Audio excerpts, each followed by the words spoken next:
This is Journeys of Empowerment, a space where lived experiences meet bold leadership and transformation starts with truth. I'm Michiel Sutjetreit, and here we don't do small talk. We ignite what's real and what's next. Before we dive in, a quick shout out to our sponsor, Neotopia. Operations leads know the drill. You roll out new processes, stack on training, tighten KPIs, and still something doesn't stick. The truth? It's rarely the process, it's behavior. Neotopia helps you to solve that gap. In the awareness workshop, you'll discover why solid processes often break down in execution, why learning fades instead of lasting, and how to build teams that own behavior, not just follow the rules. Because change that drains your people won't last, but change that shifts behavior moves everyone forward. Ready to lead differently? Visit neotopia.nl. What if the truest version of leadership doesn't come with a title, but with the courage to be fully yourself? In this episode, I had the pleasure of sitting down with Angligène Servania-Woods, founder of The Bridge and co-founder of The Lead In. Her story is quite a revolution, a journey of self-liberation, inner leadership and radical presence. We explored letting go of identity wrapped in job titles, the process of mental emancipation from systemic scripts, how to hold space without fixing or performing, and why true leadership begins within, not above. Angligène reminds us, holding space for others begins by truly being present with yourself. And she leaves us with the gentle truth. There are a lot of ways to solve a problem. Always remember that your way of solving a problem is also okay. There's not one way to do that. Let's get into it. Let's go, Angligène. Yeah, let's go. Welcome to Journeys of Empowerment. Thank you. How Thank you for you? inviting me. Yeah, that's an interesting one. Why did I invite you? I just started with thank you with inviting me because the rest will come up. Very good, very good. Hey, we met each other only today in real life. Yeah. And it all started with Trishanka. Uh-huh. And she mentioned your name. Okay. In a post. Can you remember that? Yeah. And, I know. Yeah. And that's planted a seed. Because Trishanka is someone who is very special for me. She is amazing. Me too. We had a deep dive conversation. And if she mentioning your name, that's the first part of my answer. Why did I invite you? Is he made me utterly curious about you. So I couldn't resist and reach out and make it happen anytime soon. Wow, the pressure is on. No pressure at all, and no pressure. No. It's an honor to have you here in the studio. And before we dive in, what is the briefest way to, well, let's say, tell who you are? This is the part. Even if it's in a podcast or starting a meeting, that during my studies I hate, because everyone does the same, right? We start with our name, we start with the schools and all the titles, etc. I'm not going to do that. I hate that. What you see is what you get. That's how I introduce myself. Just a Caribbean girl that thinks like, for the people who knows Pipi Langkous, I'm like, hey, people is asking me, hey, can we do that? Or do you know someone? I'm like, I never did it before, but I think I can. That's who I am. Will do, can do. Yeah. Beautiful. Yeah. And why do you hate, or why don't you? What is the thing that you hate about how normally we are introducing ourselves? Yeah. What is that? It's following something that everyone is doing, like without thinking, following a path that most of the time is not even personal. It's just because other people does it like that, so we all follow up. And I have a legal background, so I have been working with lawyers and notaries, etc. before I started the bridge. And of course, I had to do like a lot of these introductions. And when we start a meeting, and the first time, perhaps you know it, people start, hey, I studied in Leiden, and me in Nijmegen, and we did this. And after all the introduction, I'm looking at the people like, okay, thank you. That's what you did, but who are you? And I'm always interested, who are you? Not what you did. Okay, that's part of who you are. But just tell me more about, in Dutch they say drijfveer. Mm-hmm. What is that? Why are you doing what you're doing right now? And in my field, my old field, the legal, when you have a real conversation with people, then the real stories start. And to be honest, a lot of lawyers and people who studied law, like me, it was or because, hey, you did the VWO and or you're going to be a lawyer or a doctor, mm-hmm. You don't have whatever capacity at that time to think like, okay, I'm going to do another study. So you follow up what the other people, what others do. And the other one is that people say, hey, but my dad or my mom wanted me to be a lawyer. That's it. And perhaps this is a bold thing to say, but I really think that 30 or 40%, not even 40, 30% of what you see out there, that's only 30% who thought, hey, I'm definitely going to be a lawyer or a notary or a doctor. The rest is just following the path.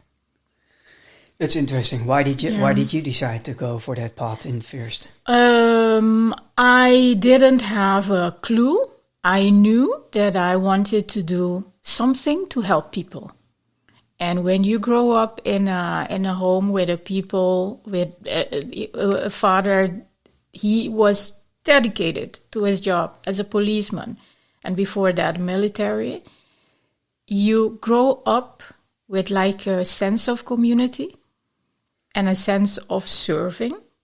And I was thinking the first thing, to be honest, wasn't studying law in that sense.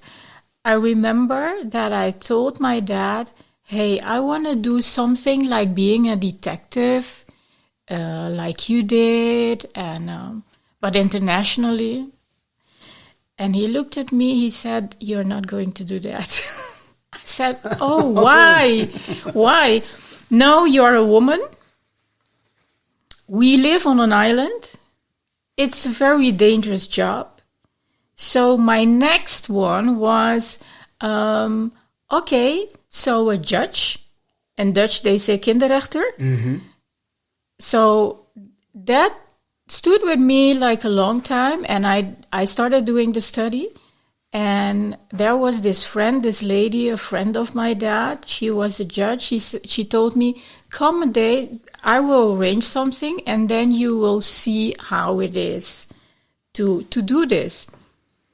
I remember till this day, I was sitting in the front, and there was this young guy, I think he was 17, just standing there like, okay, yeah, I ripped the lady, 89, and the granddaughter, not even feeling remorse. And the whole conversation and the whole thing went on, and I was sitting there like, that was another part of human beings that I didn't know at that time. So it was impressive, but after that, she invited me, and my dad was back home like, hey, how was it? And I was like, no F way that I'm going to do this, because I wanted to kill the guy. And he was like, okay, that doesn't sound like a very good decision. And I talked to this lady, and she said, don't you worry, at a certain point, it's going to be very normal. You will manage that. And I was like, no way. I don't want to learn to manage it. I'm not going to manage it. So at a certain point, I follow a path. But wherever you put me, I'm doing things my own way. So it was during my study, my last few years, and I was at his lawyer's office on Curaçao, very Dutch, only Dutch, and Smeedstesseling for the people who know.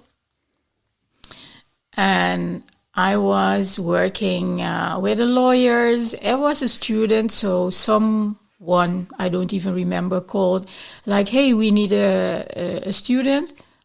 I thought, like, okay. And then at the second conversations, they said, you know what?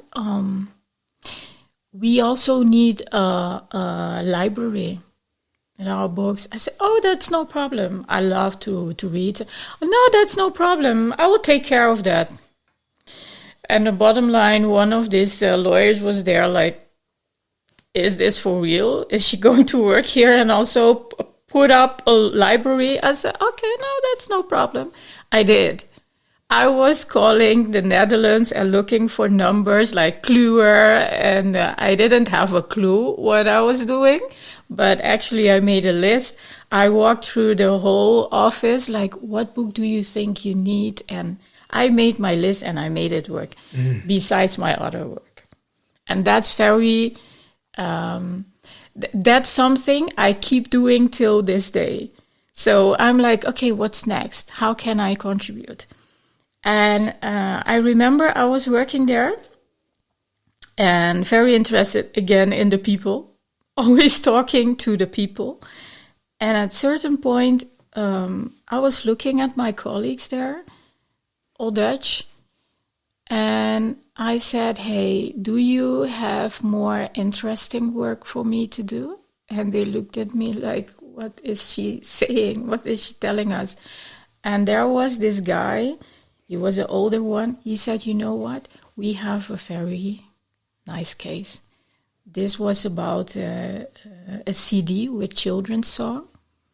And this lady just copied all the songs, and it's not allowed. And I think we started with listening to all the songs, and I was learning. I said to him, I'm going to learn to tell you how to sing all these songs. So it became a whole different file. And at some point we had to go to the court, and you listen to the people. I'm like, okay, but if everyone is listening, this lady didn't do this on purpose. So can't we just go outside, have a good drink, and talk to her and tell her, hey, this was not a very good thing to do. This was a big mistake. Let's sit down and just settle. But here we are in the court. So that was the first part that I didn't.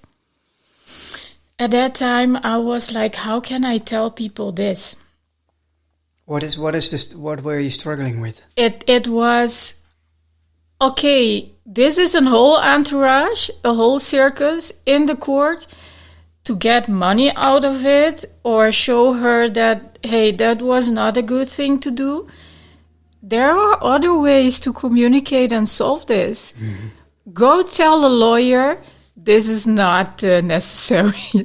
And I was very young, so I was like, okay, I can tell him, but the other ones, I'm not going to do that. And when I remember that we were in a lunch at the office, and I told him what I was thinking, and he laughed and he looked at me. He said, well, there are a lot of ways to solve a problem. We choose to do it this way. But your way could also be possible, but we choose to do it this way. I was like, okay, so this is on purpose. Oh, okay.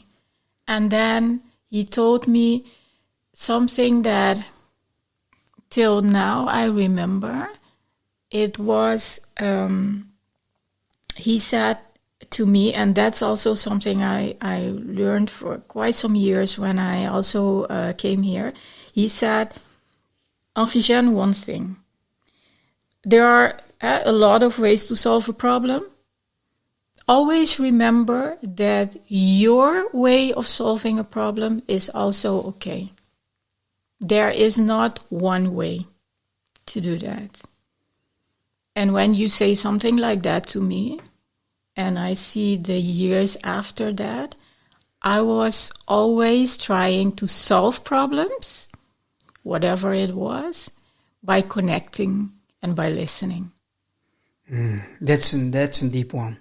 That's a deep one. Yeah, it was. I was, the first time I felt this, I was quite confused. Imagine you are here with your colleagues, lawyers, and you say, guys, there is another way of solving this. No, that's not imaginable at first. I was not. 20, I 20, think. no. What I hear is injustice and justice. Yeah. And when I listen to your story and also reading what's happening when you're telling the story, because I obviously can see that. Yeah. What I see and observe is that it felt, correct me if I'm wrong, but if it's my observation, but it felt as injustice. Yeah. But so applying justice in an injustice way. Yeah. It doesn't feel like a human way to solve the problem. I think systems are put there to solve things, but when you are using the wrong system, that was at that time what I thought, that it couldn't be. I was 20. I was thinking about it. This is not your job as a lawyer, and the possibility you have to serve, you have to use it in a better way, and this is not serving. It was also not serving your worldview.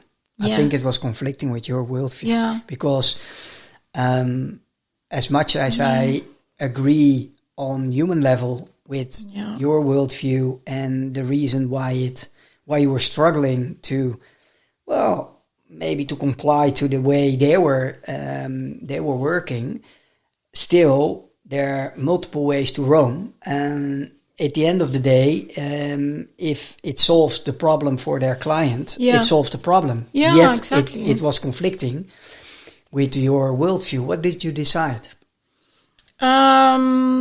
It was not up to me.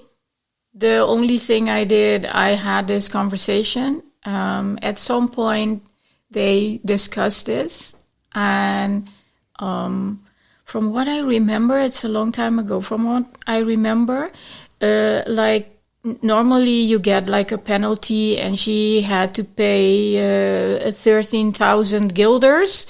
They settle like, okay, can you put somewhere in the newspaper that, hey, the original songs were from this and this person, just stop selling the CDs. And then it was, after all, okay. So there was more settling at certain point than just following the rules and following the wetboek in Dutch.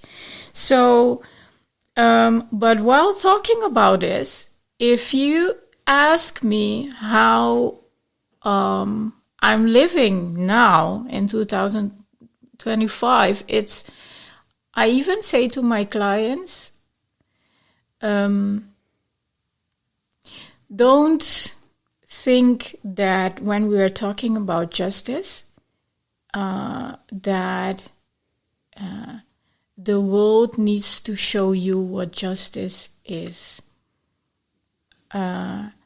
Partially, I think I don't believe in that anymore, but I believe not the system, but you can create it for yourself, even in your community. But talking about the 20-year-old girl and a 51-year-old woman, life shows you that you have to make a move, not only with your identity and your beliefs, but you have to look outside what's actually possible.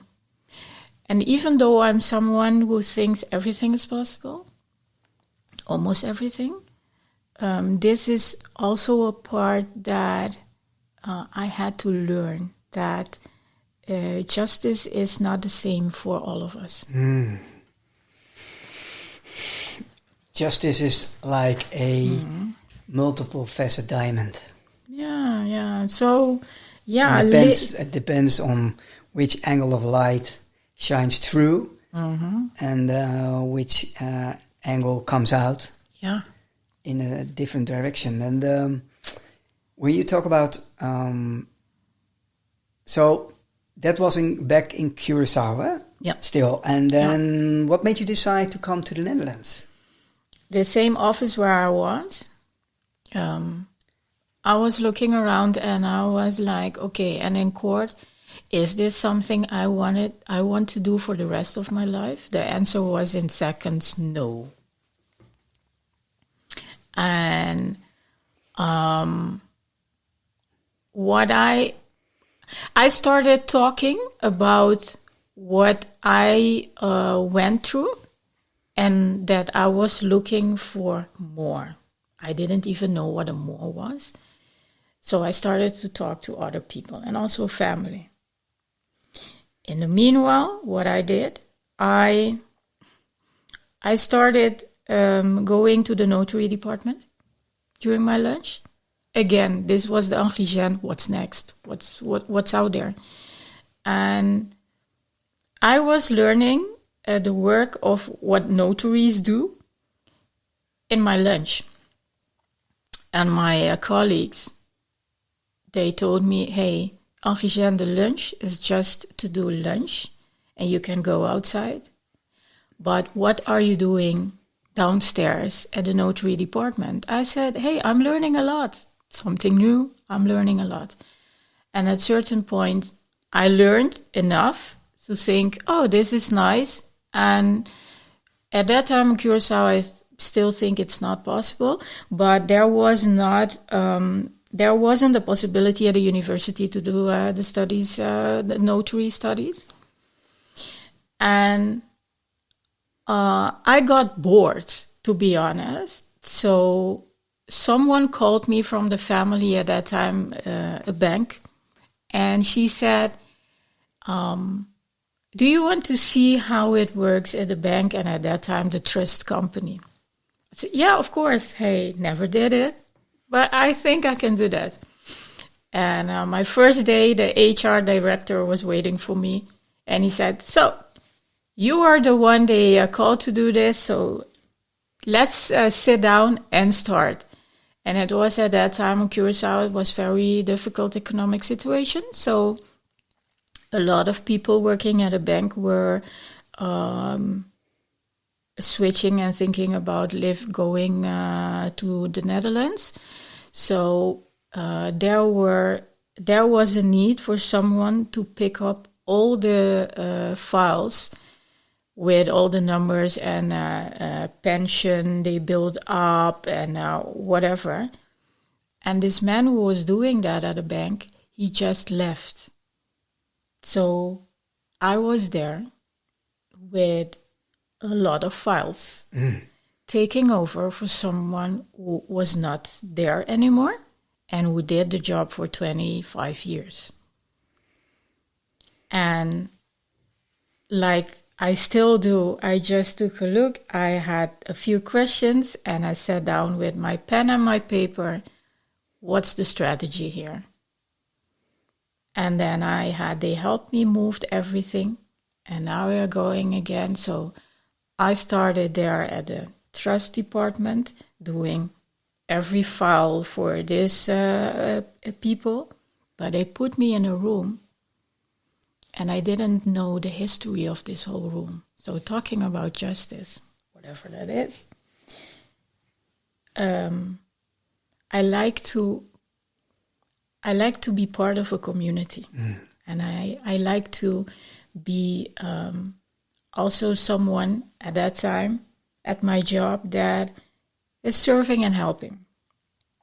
What I realized that there were people who weren't even greeting me, and I felt a kind of energy that I didn't know at the time how to put a name on it. And at a certain point, I went to the director of the bank, and I said, "Hey, I'm feeling this and this, but what's happening?" And he was the first one who told me, "The room you are in at this point, there were a lot of discussions. Who's the next manager who was going to have that place?" And we decided to leave the room just empty because there was a lot of discussion, and we left every manager just where they are. And now they see you. I said, my first thing, I was in the 20s still, and I said, "Do I have to explain to them why I'm sitting there?" And he said, "No, you don't. You just do your job." It was, for me, when we are talking about office politics, that was my introduction. Because I was this girl who thought I have to explain, we have to communicate, you have to understand. And I did the job, but I was there, and again, I got bored. After a year, whatever, and still I was thinking about the notary part. What was bothering you? That I was not living my full potential. And as an island girl, imagine this picture, that you are sitting there on the beach, and you look, and you're looking for something that's happening on the sea somewhere you cannot see that. So I was fantasizing about the rest of the world. And my parents, they love to travel. So we were traveling a lot. But at a certain point, I was feeling that the island became too small for me.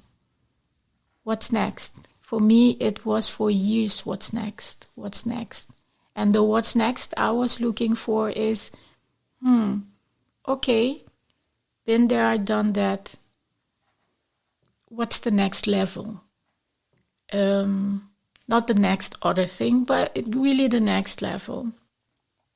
And when I was there working, I was sitting down like, okay, what I saw, what I feel, I got to have 2 or 3 meetings with families about the problems they had, and at the notary, I was like, okay, I think that's the way to serve people.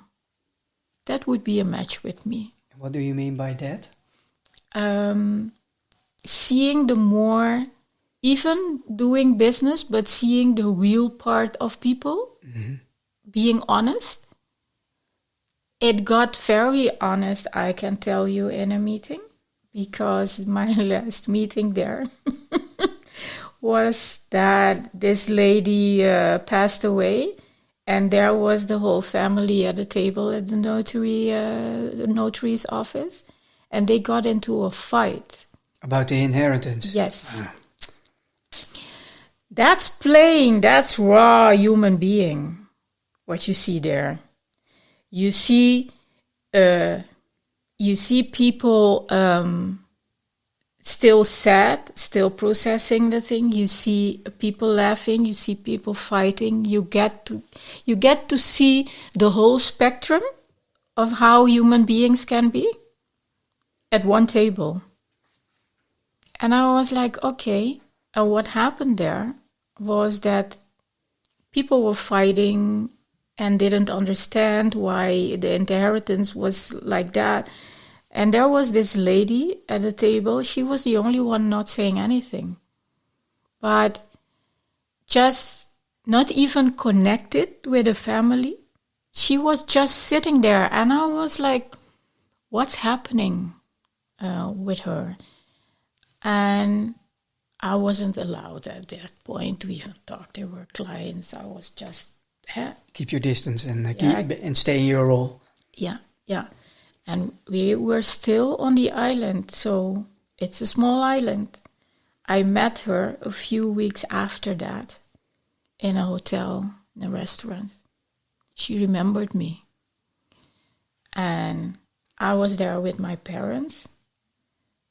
And this is something that was very, very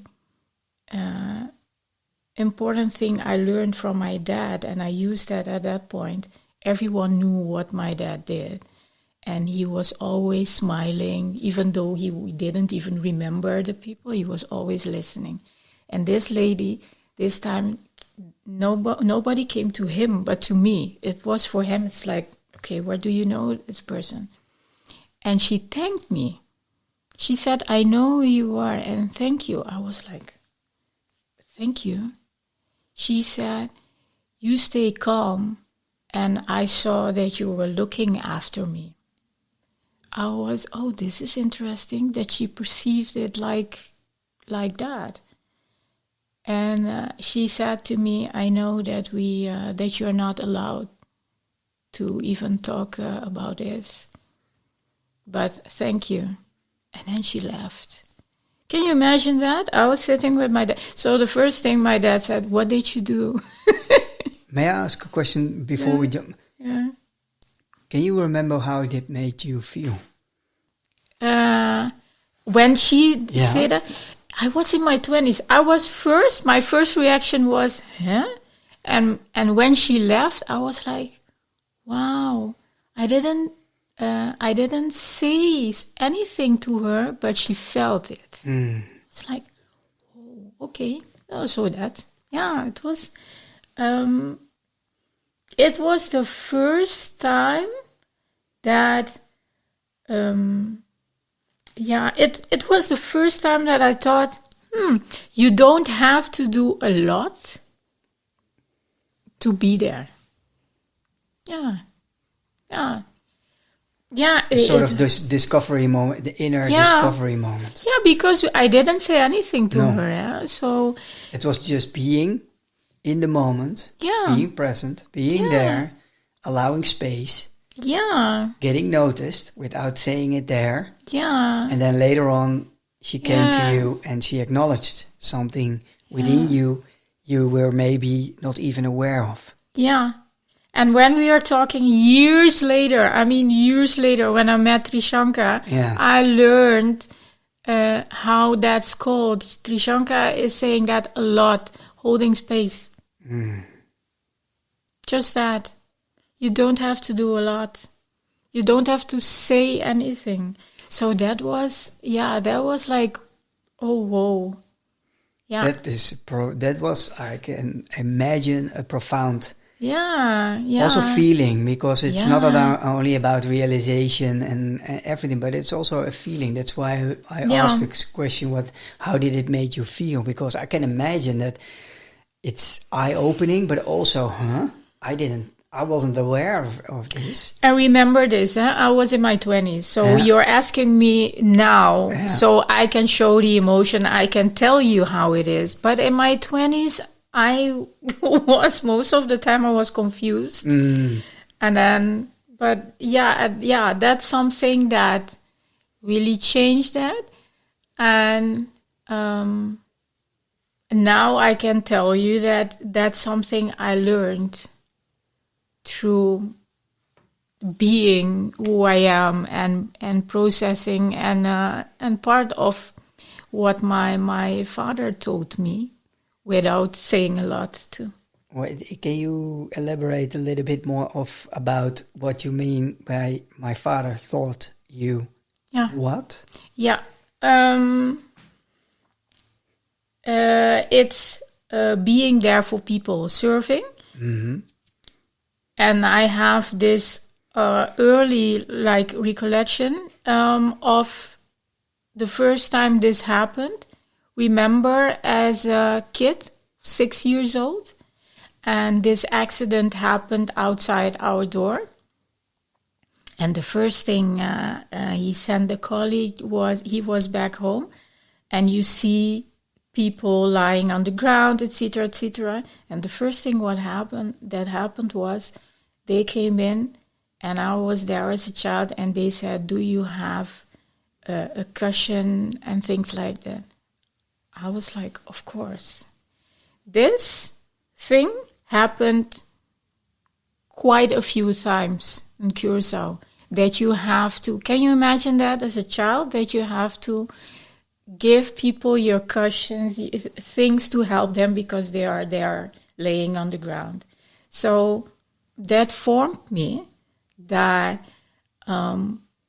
when people are attached to things, your home, even if it's your own clothes, I don't have that, because I was always aware that perhaps at some time another person will need that. So when I got married, I have a husband. He loves these nice things, and also the fork should be nice and all these things. I wasn't attached to those kind of things because there were people where I grew up. There were people who needed this. And then I learned from my dad that, hey, we can buy another one. These children of these people are needing this right now. So just give it to them. And that's something, this is my story. But I think it's very important for people also to know, hey, what are these little things you bring to your life right now or through the life, and does it work for you? Because at a certain point it wasn't working for me. Mm-hmm. It wasn't working for me because I was used to think about the other person. So when I love perfumes or flowers, but when somebody came, a friend or whatever, for, oh, I like these I like the flowers, or, oh, this is a nice perfume, I'll give it to you. At a certain point I stopped because it was crazy. That's a pity, because I just want to mention I like your car. I like your car. No, but this is a good one. The car, the car and the color. Yeah. This is something. The color is red and it's a beautiful car. That's why I'm mentioning it. So, but I love your car. I like your car, really. Thank you, but I love it too. Oh, so that's good for you. Yeah. So that's also an example of me going back to Curacao, and I love doing masterminds. Yeah. And I met an old colleague of mine, and he said, hey, Angligène, are you coming to Curacao? I read about a mastermind. We have this company, and we rent cars. Fiat. That's not my kind of car, and especially that was obvious. The way you mentioned Fiat. But you're not Pardon attached, me. right? Yeah, I don't like small cars. All right. And that's it.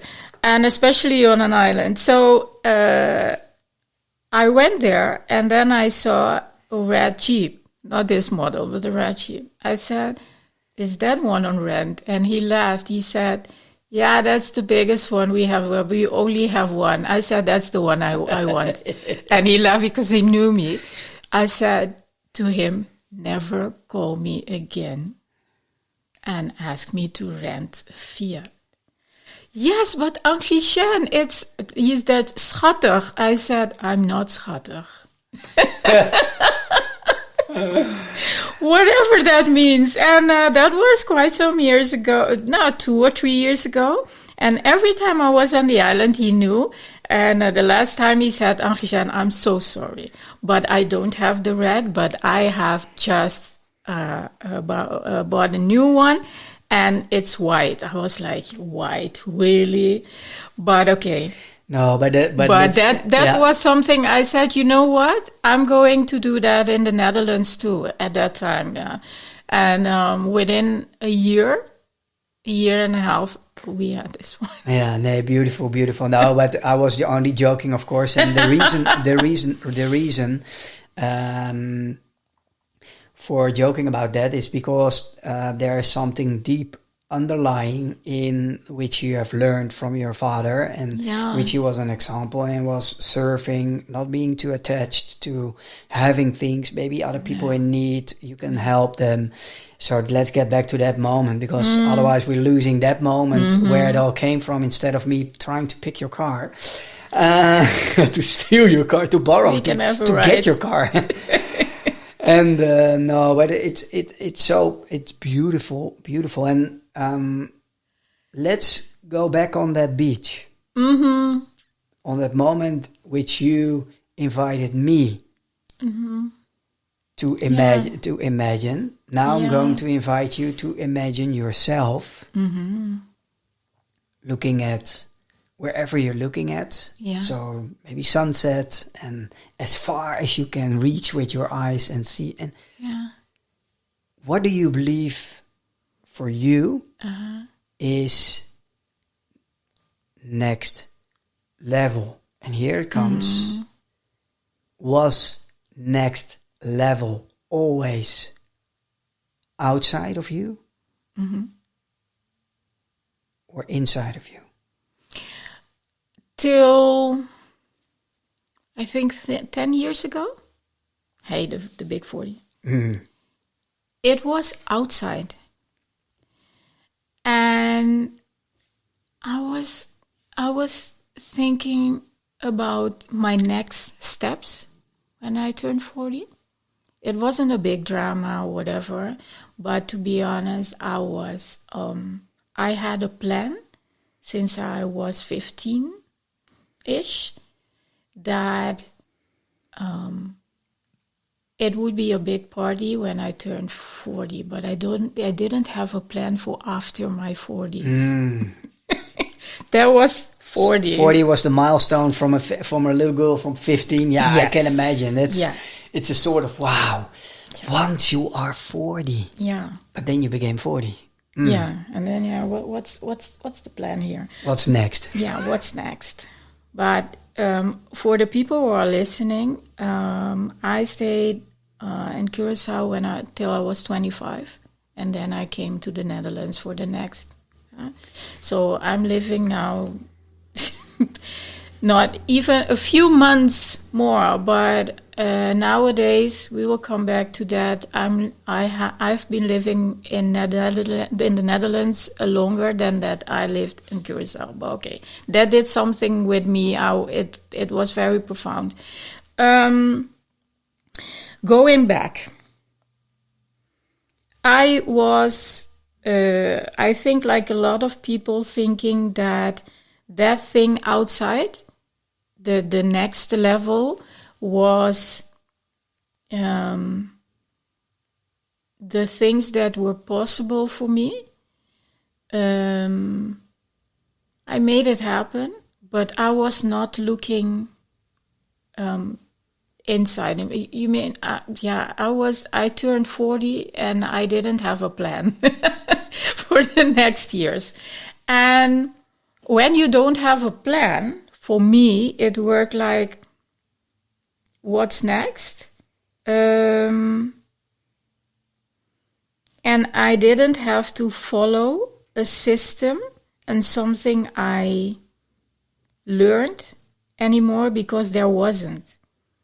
And I don't know if you have experienced this, but you start looking back at the things you did till you're 40. Was it impactful? Who do you have as friends? And I still love to read a lot. From my 16, I was doing, and nowadays they have a name for it, and that's personal growth and reading books. But all the books I was reading since that time, there was a moment that I was sitting there and I was like, hey, those were nice stories, reading about personal growth. But are you actually practicing it? And it wasn't, it wasn't like, oh no, I didn't do anything. But I got interested in who am I? Who do I want to be for the next years? And the first few years after my 40, I just did what I was used to, but in the background I was reading and making a plan. But the plan I wrote down was scary shit at that time. I wrote down that I'm going to use every life experience, book experience, work experience to serve in another way. But at that time, I knew one way of doing that through the job I did as a legal counsel. It took me back and forth like 4 years to finish the plan. And imagine this, working 10, 12 hours a day, flying Curacao and Madrid, fancy. But every moment I had, I was picking my book. Will I keep doing this? No. Will I be back here? Yes. But the plan I wrote down was scary because it implicated having another role. And at that time, the only thing I knew was being a legal advisor. I thought. But I was feeling a lot. I was talking to clients. They were telling me the whole life at the office, and colleagues were like, you just met the person and you know that, and we worked like years with this person and we don't know that, so that I thought it was quite normal. And then this happened. I was on a trip, on a business trip in Curacao, my island. During that trip, there were a few things happening. The first one was that I was sitting at this table on a meeting. I won't mention names. And the director treated me like I was a Dutch person, if you understand what I mean. I'm on my island having a meeting. My Dutch colleagues were there. But I was sitting there, also part of the Dutch delegation, but I felt in his words and how he looked at me that he didn't see me as one of them. And it was so surprising. I was, hey, what's happening? What's happening here? Why is this thing touching you? I was like, okay, that was the first one. I left the meeting. Did you leave within the meeting or after the meeting? After the meeting, right. We left and we were in the car, imagine with my Dutch colleagues. Mm-hmm. And one of them said, that was a strange guy, because they had to tell this man to talk to me. He had questions and he was only looking at my other Dutch colleagues like I wasn't there. And at a certain point, this guy, the notary, said, you will have to communicate with Angligène because she's the one handling this. That was the first one. This was during this business trip. Then we went to a lawyer's office and this lady, she was the secretary of the managing director. We had talked on the phone while I was in the Netherlands, and we made appointments, and we prepare everything, and we sent a lot of emails to each other. So my kind of way to connect is, I came in, I said, hey, this is nice. Oh, finally, we meet each other. And this is what I saw. Oh, hi. Yeah, it was totally not connecting with me. This is what we have to think about the listener. This is what you saw. You saw shutting down, shying away, right? Yeah. Am I right? Yeah. All right. So you were observing, shutting down, and shying away a little bit. Yeah. Okay. Yeah. Not trying to connect. Because you made it very clear in your posture. The only thing is the listeners couldn't see that. Yeah. So. Oh yeah. Yeah. So again, it happened that I was like, hey, I'm one of you. Reaching out. Yeah. And that was like the bloody limit for me. I was like, hey, you don't have to, and that's interesting also, you don't have to do that with me, because I was used that some of this whole attitude when they see my Dutch colleagues. This is when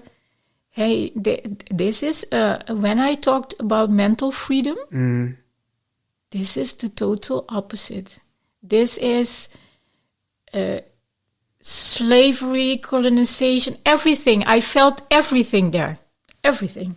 So I was like, whoa, what happened there? But I had to enter the meeting. So there I was, sitting there with my colleagues, managing director. Hey, Angligène, so you just switch and you move on. Yeah. Up until a certain level. Yeah. Because underneath. Yeah. Back of your mind, but also in your nervous system, everything, something is happening. Yeah. And these two meetings were on the same day. So can you imagine how it was? At the end of the day, even though my parents lived on the island, I stayed at a hotel because we had meetings. At the end of the day, at Avila, I was sitting again at the beach, looking for something far away. Far away. And then I was like, Angligène, what's happening here? I felt totally disconnected with how I thought people perceive me. And I was sitting there like, hey, was it me that changed? Whatever it was. And I couldn't discuss this with my Dutch colleagues. What's happening? Because this felt deeper.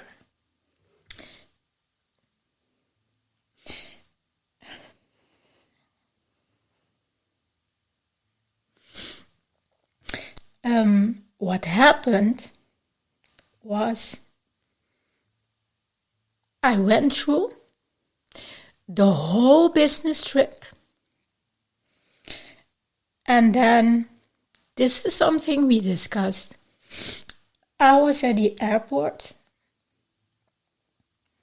having a conversation with one of my colleagues. How the whole business trip was, etc. And we were talking. He said, you know what? I know for sure, and he was new. Has been working like 6 months with us.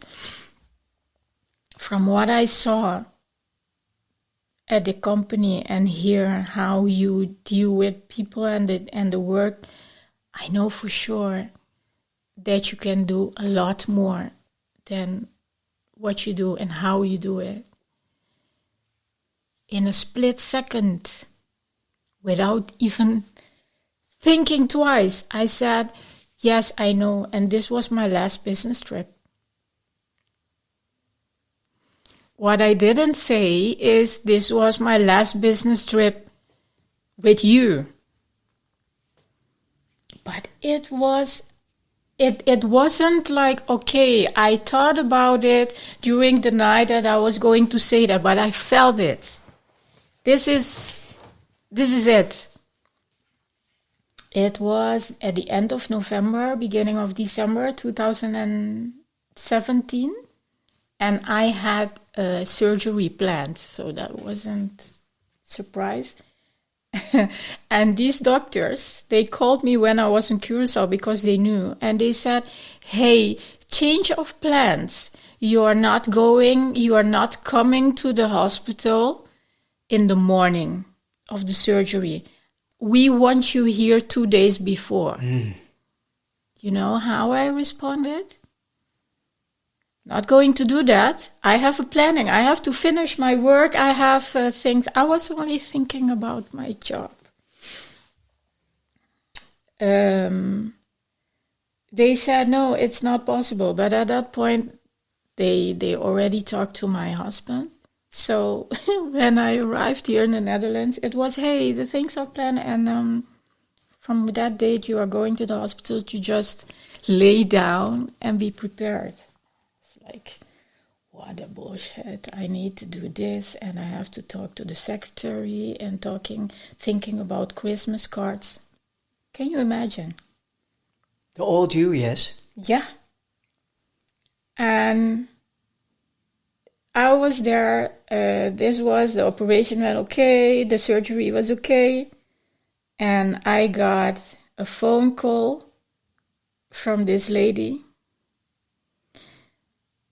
She said, how are you doing? I said, hey, I was full of medication. I didn't feel anything. I was high. Stoned and high. Stoned, on a like different level. Different level. And I was like, yes, I'm okay. Bring me the Christmas cards and everything. I was on my... just like crazy. And she said, you know what? I'm coming to see you. I'm not bringing the files, etc. Not going to do that. But after all, she brought a bag with gifts, etc. and the Christmas cards. I was there in the hospital with this table, writing down Christmas cards in English, in Spanish. Okay, this is right. Do you have the list? My husband arrived, I think, like an hour later, and heard that. He went mad. He was like, you're here, and you're still thinking about your job. But after that, I had 3 months. I had to lay down. So I had to. And when laying down there, can you imagine? This is December, Christmas, and then we had this bed downstairs.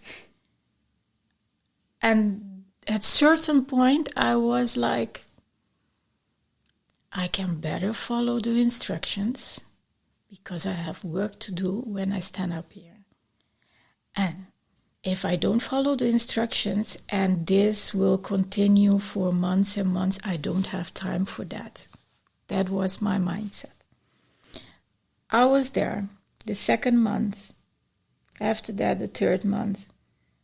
Believe me, I tried to do a lot of things that wasn't allowed, and then my whole body was like, go back to bed. Okay.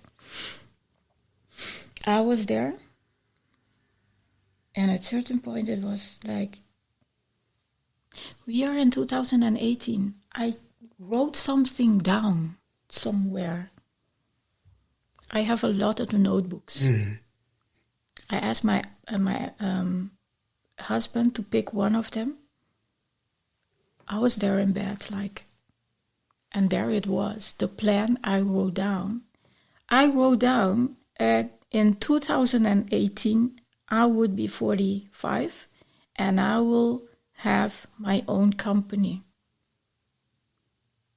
helping people, whatever. So at that moment, it was like, We are in 2018. In August, I will be 45. It's now. It's now. It was. I was happy that I could remember that I wrote something down like that. And then it started like, okay, I have work to do, but I have to stay here in bed. And this is a trigger till this day, but I'm trained to recognize that and call myself back. So when you ask me, when did you go like inside, this was the ultimum, those 3 months. And this was a promise to myself, what I wrote down when I was 40. So it wasn't like, okay, we have to wait for a year. It was a promise I made to myself. Who am I? What am I going to do and to be whatever when I'm 45? You mentioned this is a trigger. What specifically do you mean by this? This, I mean, going on and on and on. Yeah. I can be very passionate about something, and I can even skip sleeping.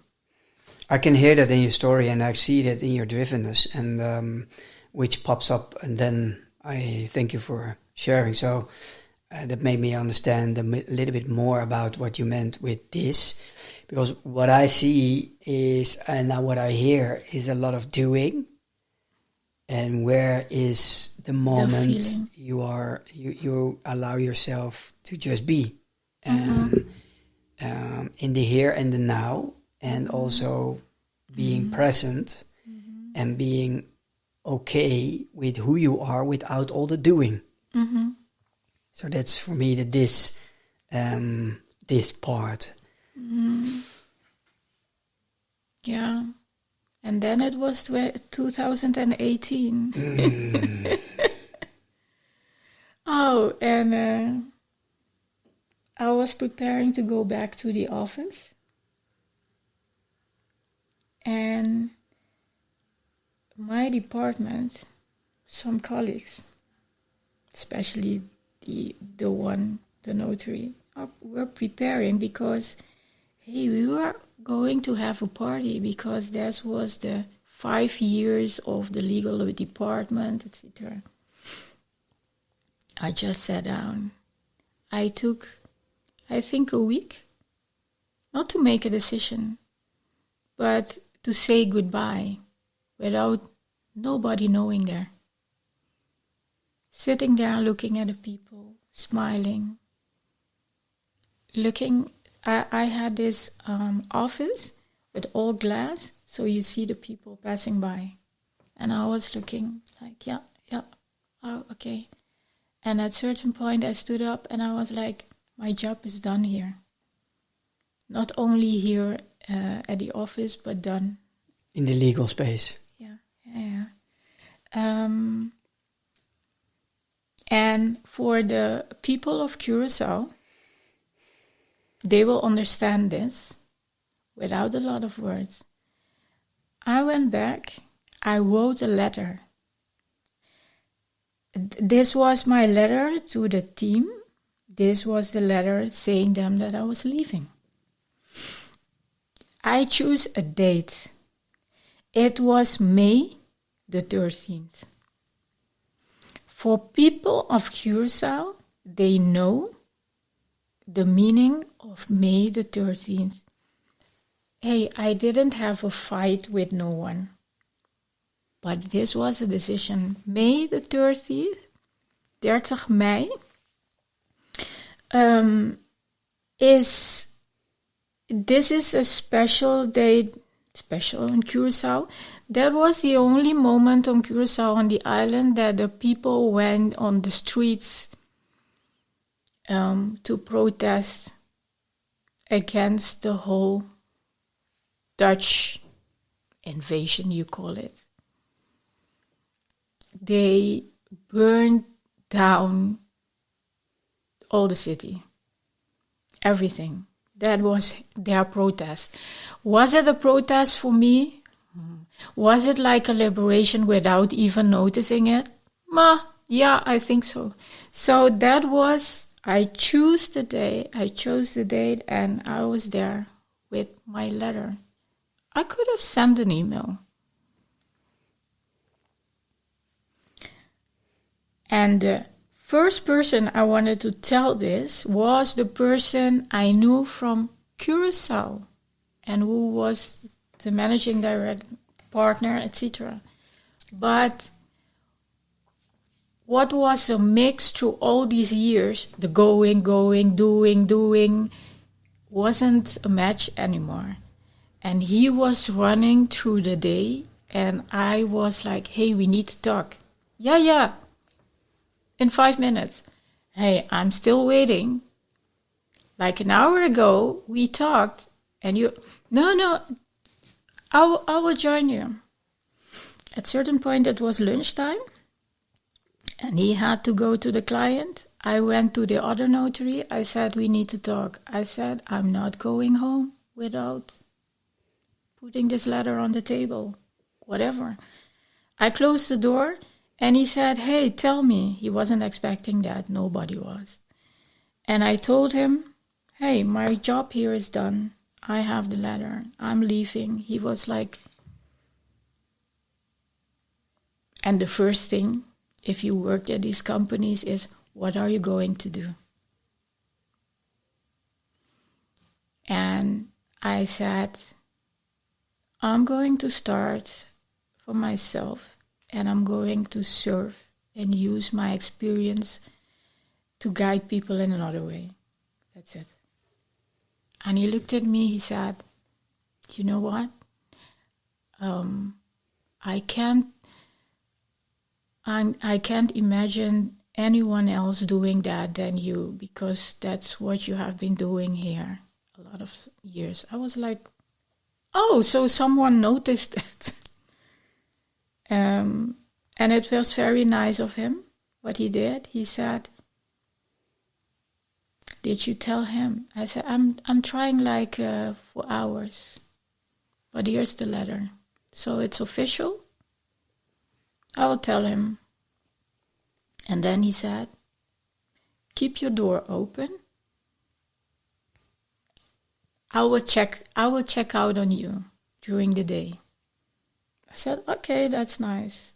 Because he didn't know what the reaction was of him. At a certain point, I just stood there at the door of my office. He passed by. I said, now. You come now, here inside. And he still thought, he sat down and he thought that we were going to talk about a party. And then I said, I just gave the letter because I'm leaving. It was total silence like now. After the silence, you know what this person told me? Why? I gave you everything you want.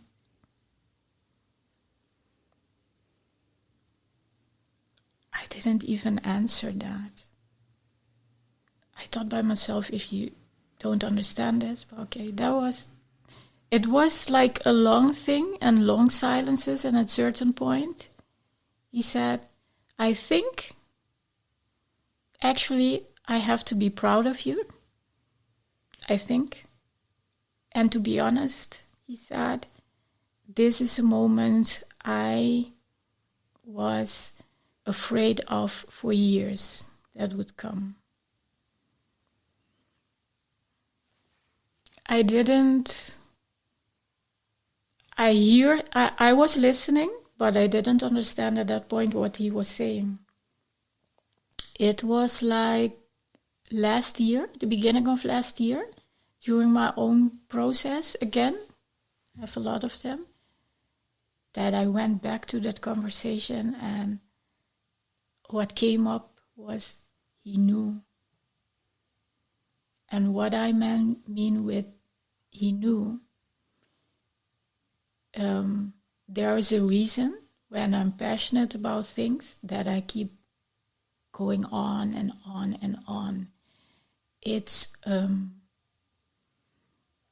when you're talking about getting to know yourself better and better, this process won't stop till you're dead. What I got to learn about myself in an official way is that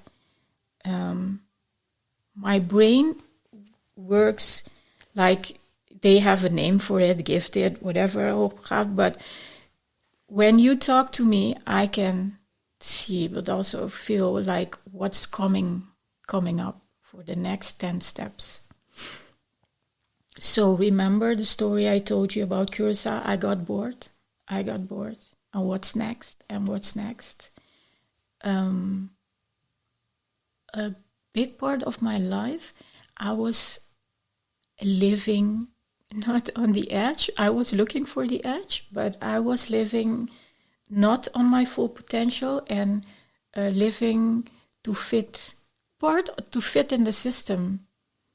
Because I was at school, I was always the one a little bit strange. That's always in Dutch. They say, het is een beetje raar, maar okay.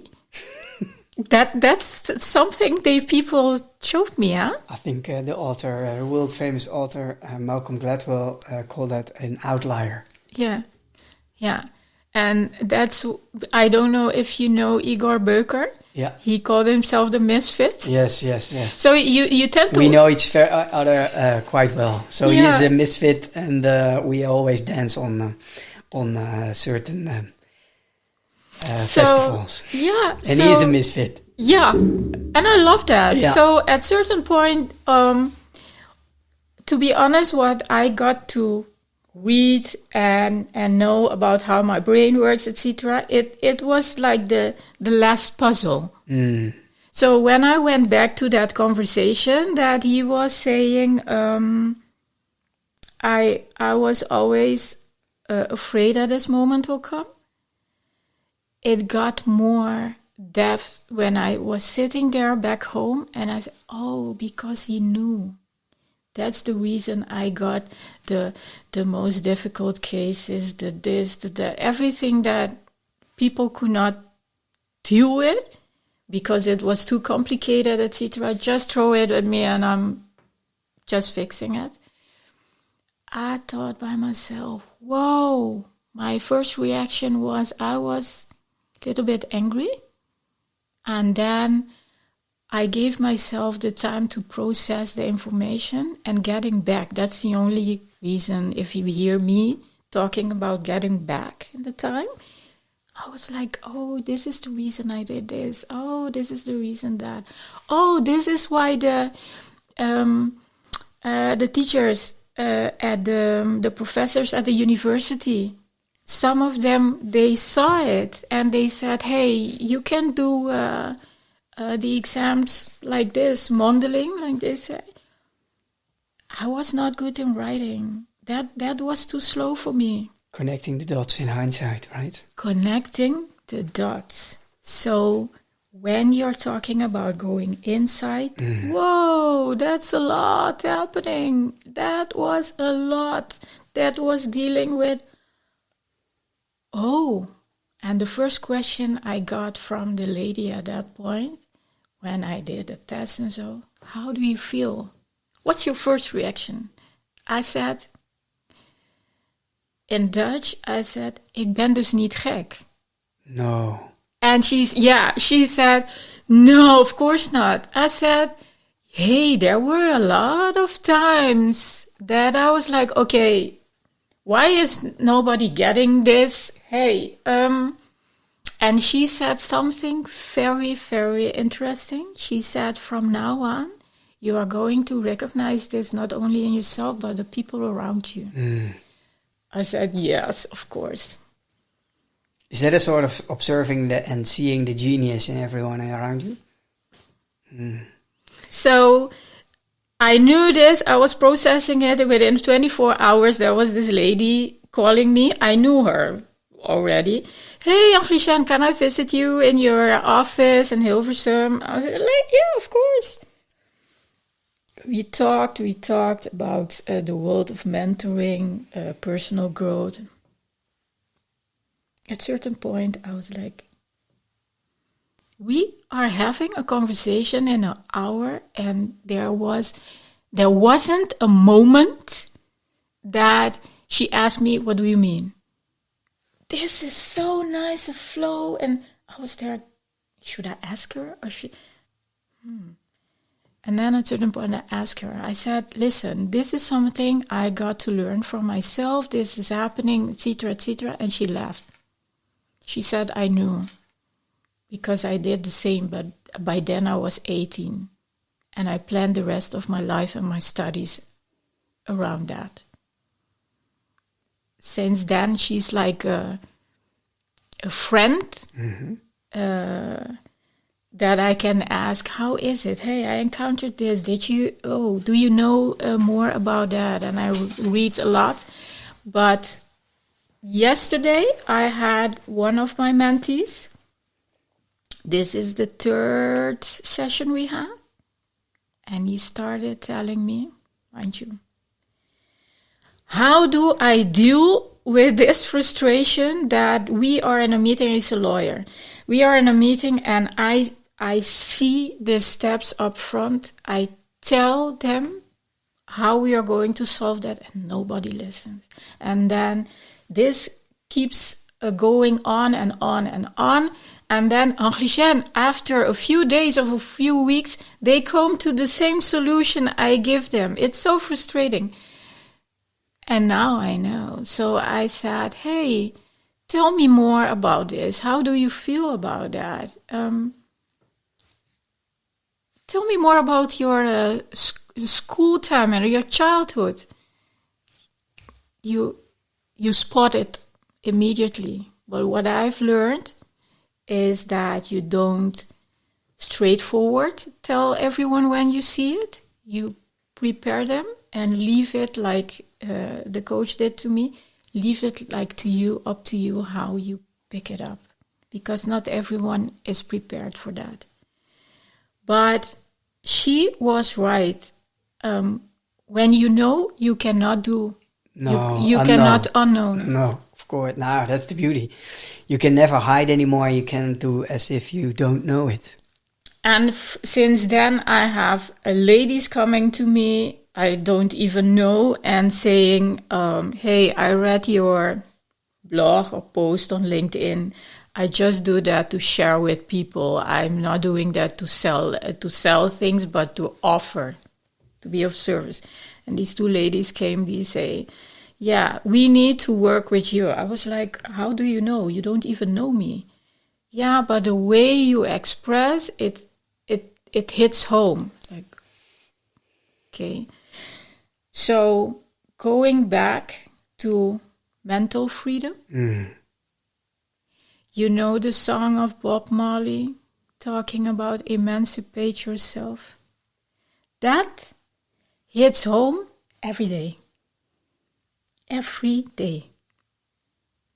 That's part of this. That's also part of the conversations I had on Curacao and the reactions I got. Remember the lady who was like, that. That's the most important thing. We all have our own process, definitely, but always be aware that that's one of the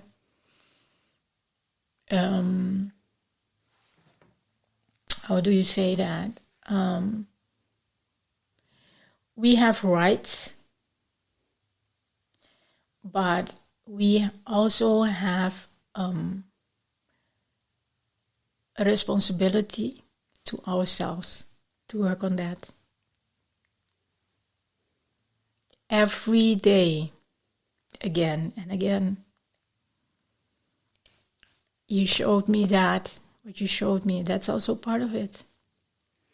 Yeah, and by that we were pointing at a certificate of the trauma stress studies I did to go deep inward. And to be honest, 75% of the 33 weeks I cried because it hit the nerves.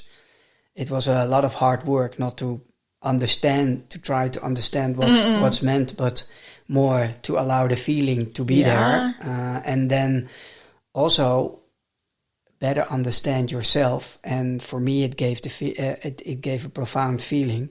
Hey, so I'm not crazy. It was there. It is there. There are words for it. Yeah. There's been a lot of study around it. And it made me less feeling the awkward outlier in my context, the difficult adopted child.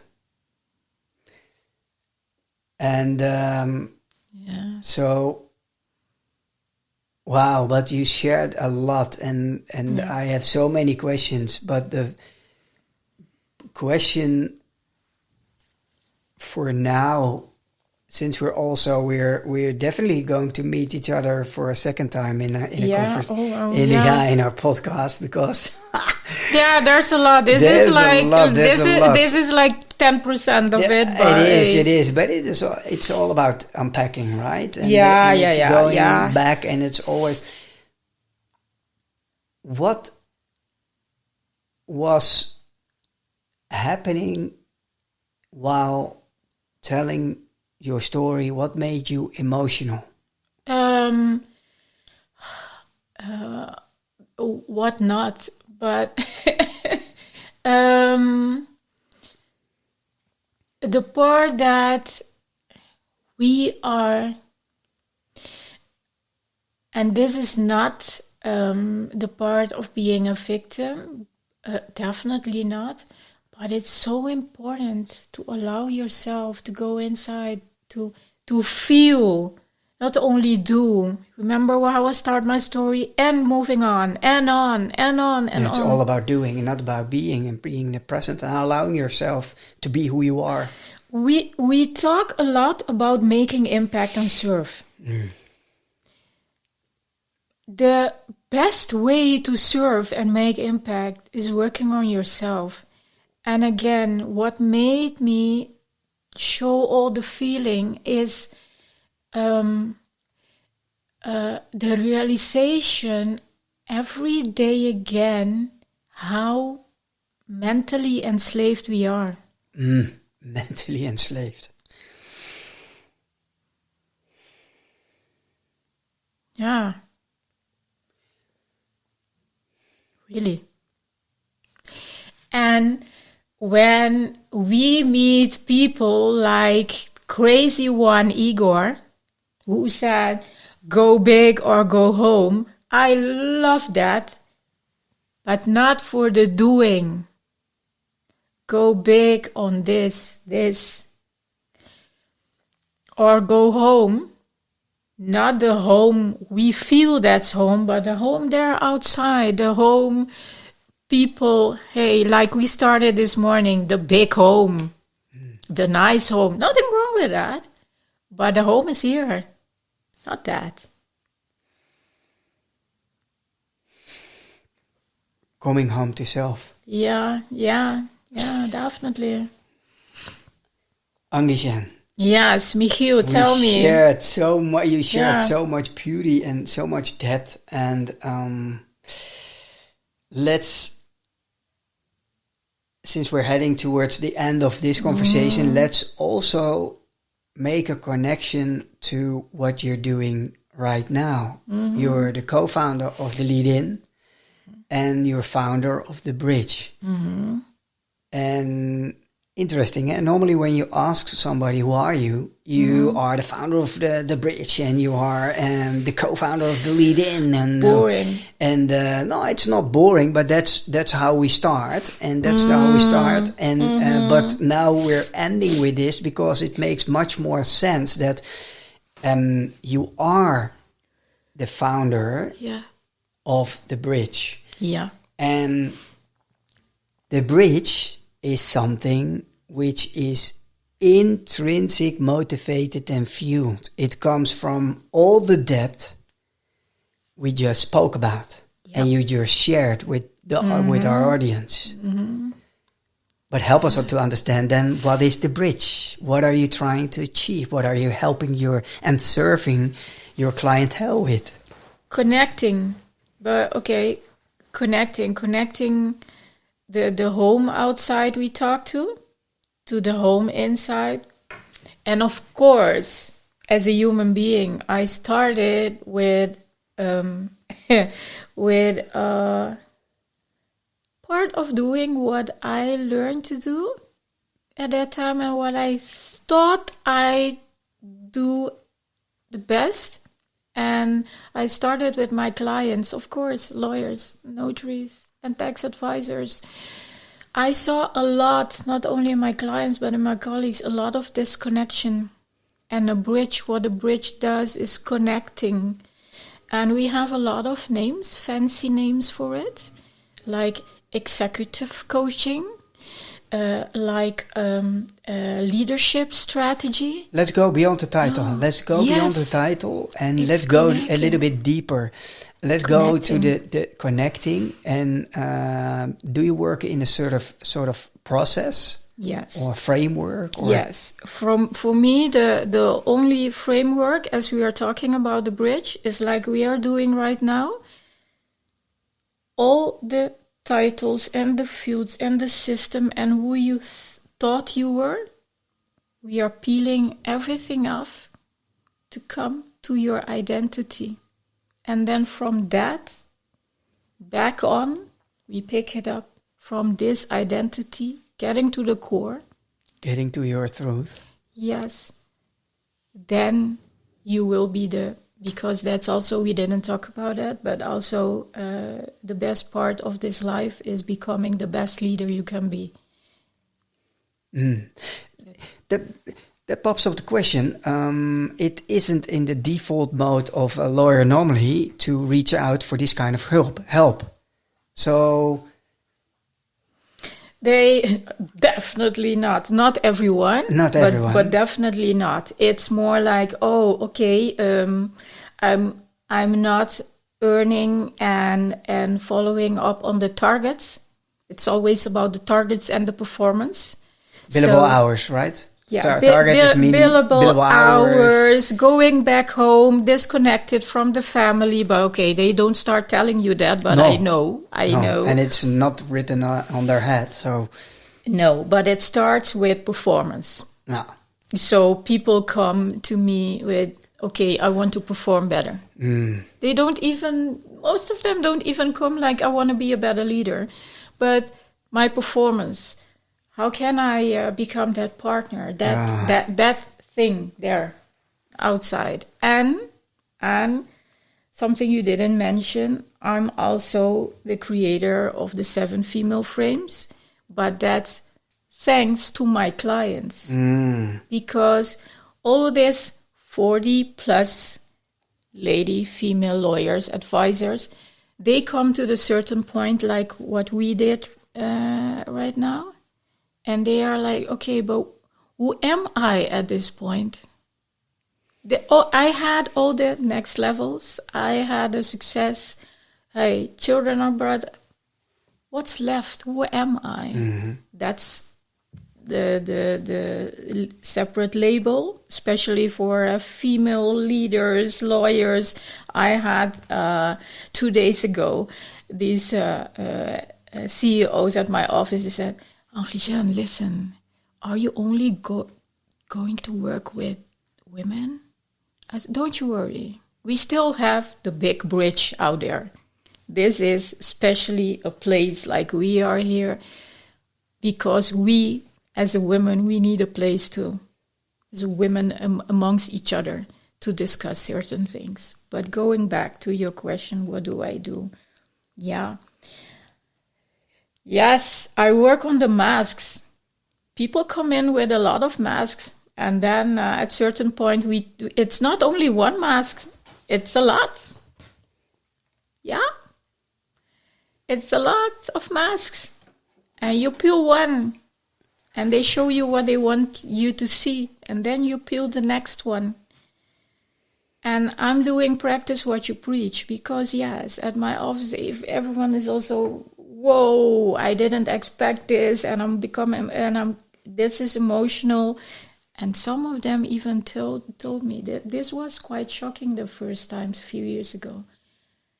I cannot remember the last time I cried or really showed emotions. Oh, wow. That's, whoa. Yeah. And the lead in? The lead in, yeah, the lead in is something I created as a space to work with other entrepreneurs. Yes. So when you see now, we have LinkedIn page, you see the lead in. My first event was with Stedman Graham, and I did it with Brandely Alberta. She's also a female entrepreneur.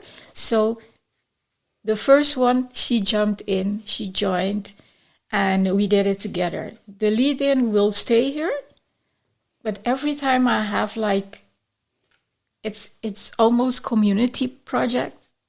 Come together and let's discuss, let's connect. Then I will bring in another. Beautiful. person. How was that? How was that session with Stedman? With Stedman? Till now, it was on May 12th, eh? Yeah. Till now, I still keep receiving messages from the people. It was fabulous. One of the things, first reactions in the room, people came to me, was apologizing and then telling me, Angligène, these were Dutch guys. This is the first place, business gathering, they call it, that I see all nationalities coming together. I said, oh, really? And then, especially this guy, I said, you know what you're seeing here in the room, that's my normal. That's my world. There was a policeman in uniform in a place. There was Trishanka was there, Stadman was there.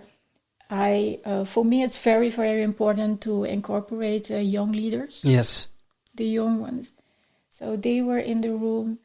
We had everything. And from Brazil, Indonesia, the lady from Unilever was from Indonesia. We have my beautiful people from Curacao. The world. The world. We are the world. Yeah, so for me it was normal. That was one of the things I was like, okay. And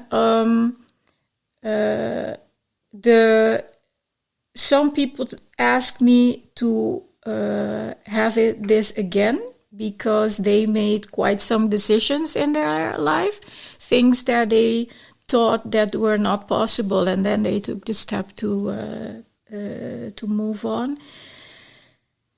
It was very special because I got to show the people that everything is possible, and when you are there in the room, we all belong. Beautiful. With all the lived experience we went through, and still understanding that it's only 10%, and what can you say? It's just 1.5 hours, and so. Yeah. But with all that,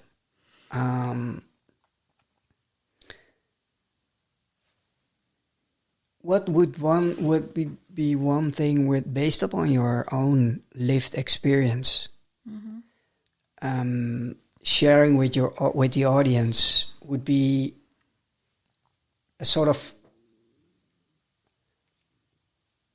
gentle nudge or maybe advice to, let's say,